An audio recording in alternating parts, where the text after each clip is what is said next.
अब बंद नहीं होना है। अब बंद करने के लिए ताकत तैयार करनी है, और जिस दिन ये ताकत हमारे पास होगी हम बताएंगे बंद कैसे होते हैं। तो ये दिन मैं आज अमर करने और पूरी दुनिया के याद रहेगा जब एएसपी का झंडा दिल्ली की गद्दी पे लहराएगा। मैं वादा करता हूं आप लोगों से। तो जनाब सुनिए, बहुत हुआ। अब जो भी कानून लाओगे और वो समाज हित में और देश हित में और संविधान के विरुद्ध होगा तो संसद के अंदर की कुर्सी आपकी और संसद के बाहर का रास्ता हमारा। मुझे सिर्फ 5 साल दीजिए आप। 2024 भी दूर नहीं है। 2024 में इस सत्ता को भी रोक के दिखाएंगे जो दिल्ली की गद्दी पे खड़े होकर नंगा नाच नाच रही है। मुझे सिर्फ 5 साल दीजिए आप। 2024 भी दूर नहीं है। 2024 में इस सत्ता को भी रोक के दिखाएंगे जो दिल्ली की गद्दी पे खड़े होकर नंगा नाच नाच रही है।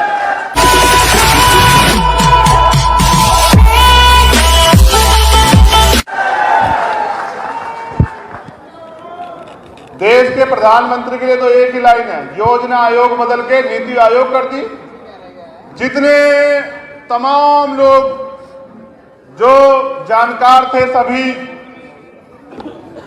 चाहे वो आर्थिक मामला हो, चाहे वो राजनीतिक मामला हो, चाहे सामाजिक मामला हो या कोई और मामला हो, उसके जितने विशेषज्ञ थे सबको हटा के नीति आयोग में सारे बीजेपी के मिनिस्टर लगा दिए और अपने आरएसएस के आदमी लगा दिए।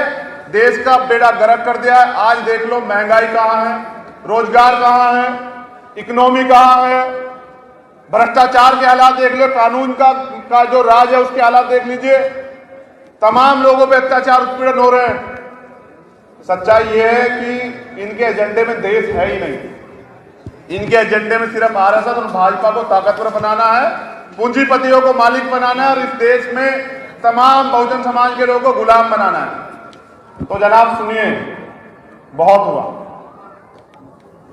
अब जो भी कानून लाओगे और वो समाज हित में और देश हित में और संविधान के विरुद्ध होगा तो संसद के अंदर की कुर्सी आपकी और संसद के बाहर का रास्ता हमारा। कल भी नहीं डरते थे मुकदमों से, कल भी नहीं डरते थे गोलियों से, और आज भी नहीं डरते और आने वाले कल में भी नहीं रहेंगे। हमेशा कार्यकर्ता बनकर चंद्रशेखर आप लोगों के बीच में काम करेगा। और ये तमाम लोग, आप इनमें सहयोग करेंगे नहीं करेंगे, हाथ उठा के बताओ सब लोग। ये जो स्टेज वाले बैठे हैं इनसे मांग रहा हूं सहयोग। स्टेज पे जो लोग बैठे हैं वो बताओ, कार्यकर्ता की तरह मजबूती से काम करोगे नहीं करोगे मिशन में? अगर कोई मिशन मूवमेंट में ईमानदार से काम करेगा तो सफलता निश्चित है।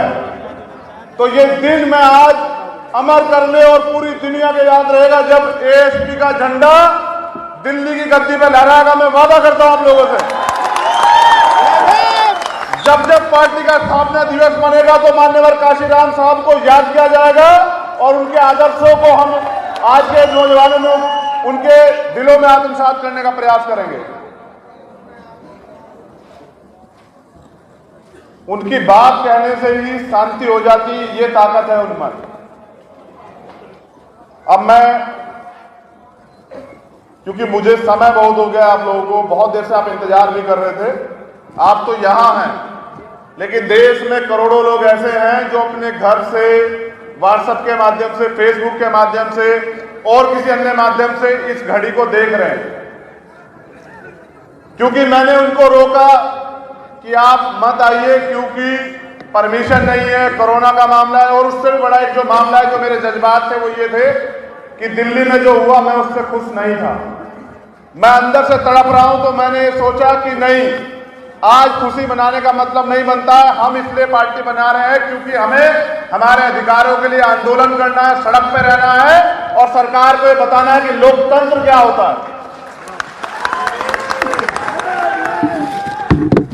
तो उन तमाम लोगों से जो यहां नहीं पहुंचे माफी चाहता हूं। करोड़ों माताओं से, बहनों से, बच्चियों से, दादियों से, अम्माओं से, सड़क पर आंदोलन करने वाली तमाम बहनों से, हमारे बुजुर्गों से, बच्चों से, सबसे माफी चाहता हूं कि मेरे मना करने पे आप लोग घर से हमें देख रहे हैं और खुशी मना रहे हैं कि सामाजिक परिवर्तन और आर्थिक मुक्ति का आंदोलन दोबारा से खड़ा हो रहा है। अब मैं चंद्रशेखर आजाद, मैं चाहता हूं कि आप मेरे बारे में भी कुछ जान लें। मैं सोचता क्या हूं। क्योंकि अगर आप मुझे नहीं जानेंगे तो आंख बंद कर किसी के पीछे चलना भी गुलामी है, और उसी गुलामी से आजाद कराने के लिए आजाद समाज पार्टी की नींव रखी गई है आज इस जगह पर। मैं कोई करोड़पति का बेटा नहीं, मेरे फादर कोई MP MLA chief minister prime minister नहीं थे, वो एक प्राइमरी स्कूल के टीचर थे।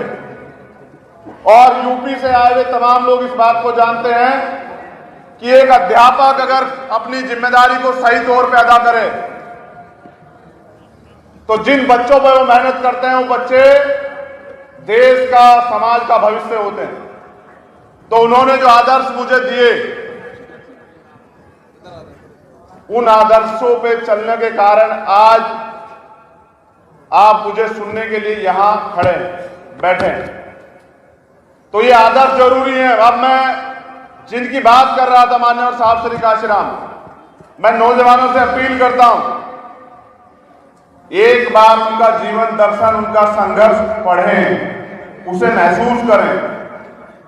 साइकिल पे पूरा देश नाप दिया उन्होंने, समझ रहे हैं कैसे नापा? साइकिल पे। कोई गली कोई घर, हम छत्तीसगढ़ जाते हैं, बिहार जाते हैं, आंध्रा जाते हैं, केरल जाते हैं, कोई ऐसी जगह नहीं जहां मान्यवर साहब काशीराम नहीं पहुंचे। मिशन बोलने से नहीं चलता, मिशन के लिए कैडराई लोग तैयार किए जाते हैं, और जब कैडर तैयार हो जाता वो लड़ता है, कोई अकेला आदमी मिशन नहीं चलाता। अगर आप चाहते हैं कि ये मिशन चले और इस कमजोर वर्गों को अधिकार मिले, उनकी सुरक्षा हो, तो आपको अपने अंदर कैडर पैदा करना पड़ेगा। और इस तमाम इधर से लेके इधर तक, ये नौजवानों को नहीं कहता हूं, इन्होंने तो साबित किया पिछले 5 साल में कि विपक्ष की जगह विपक्ष की भूमिका में भीम आर्मी के लोग खड़े रहे, लाठी खाए, डंडे खाए, मुकदमे झेले और उफ नहीं कहा। इसी कड़ी में 2-3 नौजवान भाई मेरे साथी, कमल सिंह वालिया, मंजीत सिंह नोटियाल, सीएम आज भी जेल में है। उनका दोष सिर्फ ये है कि वो स्वाभिमानी और झुकना नहीं चाहते।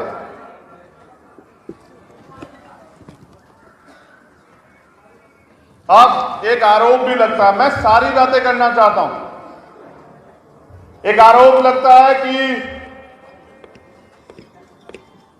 ये तो मिशन को तोड़ने के लिए और इसी बातों के लिए, चंदा कमाने के लिए आ रहे हैं। इस प्रांगण में बैठे तमाम लोग जानते हैं कि भीम आर्मी किसी के सहारे और इशारे पर नहीं चलती है। भीम आर्मी चलती है तो इन तमाम लोगों के खून पसीने की कमाई से चलती है जो लोग यहां हैं। अगर मुझे व्यक्तिगत तौर पे कुछ करना होता तो मैं किसी भी दल में चला जाता और एमपी एमएलए बन जाता। और ये राष्ट्रीय अध्यक्ष और हमारी भीम आर्मी कोर कमेटी के सब लोग जानते हैं कि 2012-14 सहारनपुर के तमाम लोग जानते हैं, 17-19 तमाम पार्टियों के ने घर पे दस्तक दी कि आ जाओ, और जेल में भी। मगर एक ही सपना था, 2 रास्ते थे कि क्या चुनना है। तो मान्यवर साहब काशीराम, बाबा साहब, ज्योतिबा फूले, साहू जी महाराज, पेरियर साहब का मिशन चुना और ये वादा किया कि जो उम्मीद और विश्वास आप मुझ में देखते हैं उसे मैं कायम करके रहूंगा।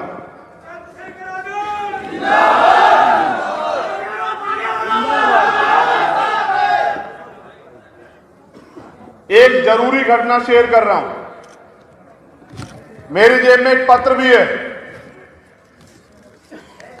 ये मैंने लिखा था जेल से, जब मैं सहारनपुर वाले मामले में जेल गया था। अब जो ये बात कह रहा हूं, ये भीम आर्मी के तमाम नौजवानों को सीखनी और समझनी चाहिए कि जब जेल गया, परेशानियां आई, इतने मुकदमे लगे, मेरे साथ 45 लोग और बंद थे, तो पहले 14 दिन नींद नहीं आई। ये नहीं समझ आ रहा था कि क्या किया जाए। और 14 दिन बाद, 14 की 14वें दिन की रात को मैंने तय किया कि ये पत्र लिख के अपने जज्बात जाहिर किए कि अब तक, जब तक जीऊंगा, जब तक सांस रहेंगे, मान्यवर साहब काशीराम का मिशन चलाऊंगा, उनके सपने को पूरा करूंगा। एक और नारा लगाते, पता है कौन सा? साहब तेरी सोच पे पहरा देंगे ठोक के। अब तुम्हें मौका है पहरा देके ठोकने का, और अब ठोक के पहरा दो तुम। और हम ये देखते हैं कि कैसे, क्योंकि मान्यवर काशीराम साहब ने उदाहरण दिए, एग्जाम्पल दिए जमीनी तौर पे। वो ये कहते थे कि आरक्षण से लेंगे एसपीडीएम, याद है, और वोट से लेंगे सीएम पीएम।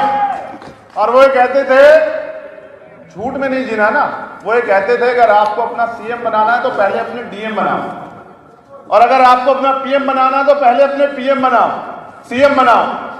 पीएम आपका तब बनेगा जब 6 से 8 प्रदेशों में आपका सीएम होगा। अभी वो सारी कमी पूरी करनी है, कमजोर नहीं है हम कहीं भी, पूरे देश में सबसे ताकतवर हैं बहुजन समाज के लोग। और हमें वोटों के लिए किसी के एजेंडे पे काम नहीं करना है, मनुवादी के। ये बिल्कुल हार्ड लाइन है मेरी, बिल्कुल नहीं करें किसी के एजेंडे पे काम। हम खुद में 85% वोट वाले, हमें किसी की वोट की जरूरत नहीं, हम खैरात नहीं चाहते हैं सिर्फ।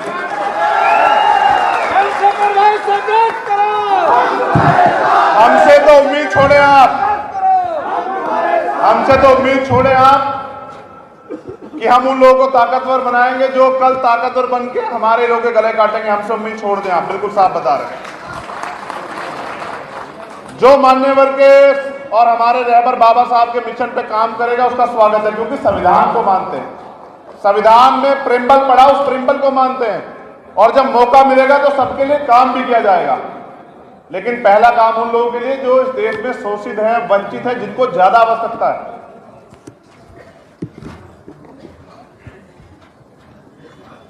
मान्यवर ने एक बात और भी कही है कि जो लोग नहीं बिकते उनकी तस्वीरें बिकती हैं। मैं कहना चाहता हूं, अगर आप चाहते हैं कि आप अमर हो जाए समाज में, तो आपको बिकना छोड़ना पड़ेगा। और भीम आर्मी के नौजवानों को कोई खरीद नहीं सकता, मैं इस बात की भी गारंटी देता हूं। और आने वाले समय में एसपी के लोगों को भी कोई व्यक्तिगत स्वार्थ अलग बात है, खरीद नहीं पाएगा। इतना कैडर तैयार करेंगे, इस बात की भी गारंटी लेता हूं। मान्यवर के बारे में आखिरी लाइन कि सिर्फ सांसों का रुकना ही मौत नहीं होती है, जिनका जमीर मर जाता है वो भी मर जाते हैं।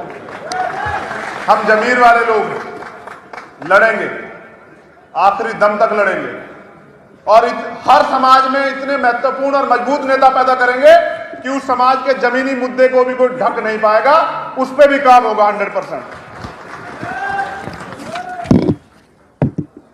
और ये राजनीतिक दल हम दुखी होकर बनाया ना, हमने अपने लोगों से जिनसे उम्मीद की थी कि वो काम करेंगे, उन्होंने बंद कर दिया। अब जैसे मैंने कहा, मुर्दा थोड़ा ये मिशन तो चलाना पड़ेगा ना, तो जैसे पुलिस प्रशासन जब चाहता है बंद कर देता उठा के। मुझे लगा कि नहीं, अब बंद करने का समय चला गया। मैं बंद होता हूं तो काम रुकता है, अब बंद नहीं होना है। अब बंद करने के लिए ताकत तैयार कर